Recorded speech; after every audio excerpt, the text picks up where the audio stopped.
motor, meron tayong armature. No? Yan yung naikot. Ano nga ba yung sinasabing starter motor? Tara at samahan niyo ulit akong matuto at makinig kay Sir Kabi. Meron tayong armature. No? Yan yung naikot. Commutator. Doon nakapatong yung carbon brass na dalawa. Yung dalawang carbon brass, isa galing sa positive, yung isa nakaground na sa body. Dito, sa parteng harap, no, nandyan yung pinion gear. Yung pinion gear, naka-permanent yung pagkaka-install niya dito sa overrunning clutch. As doon sa sleeve. Yung sleeve, doon nakakonekta yung port. Na nakakonekta yung kabilang dulo doon sa solenoid. So may pivot yan, ayun yung below, yan yung pivot. Pag sinabing pivot, pwede siyang mag-sway, abante, atras. So, hihigitin at itutulak ng solenoid. Ganon yung magiging mangyayari. So yung pinion, lalabas at aatras. Meron niya mga connection sa loob. Yung galing sa baterya, negative, naka-body ground. Yung positive, nakakonekta na terminal 30. Ayun, eto yun. Ayan, 30.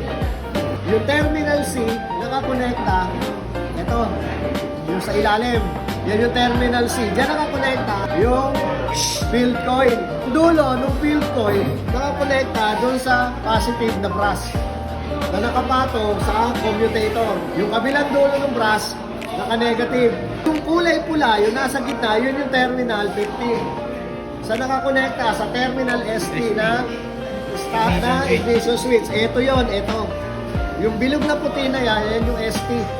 Yung kabilang dulo, yun yung terminal B o AM, nakakonekta sa positive. O pwede nyo rin i-connecta sa sasakyan, doon yan nakakonect sa terminal 30.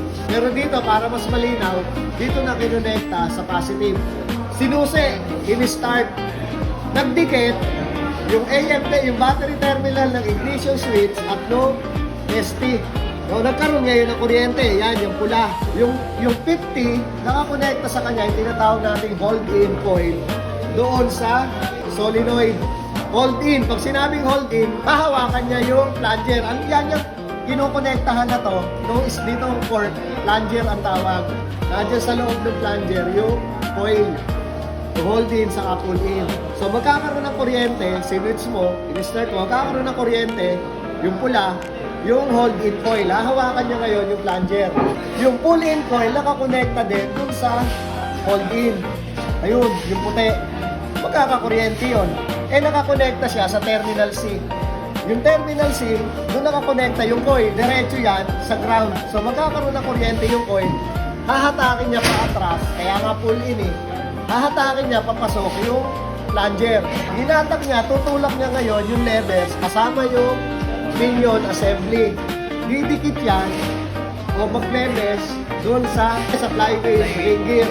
Pag dumikit, hinatak yung contact plate sa likod.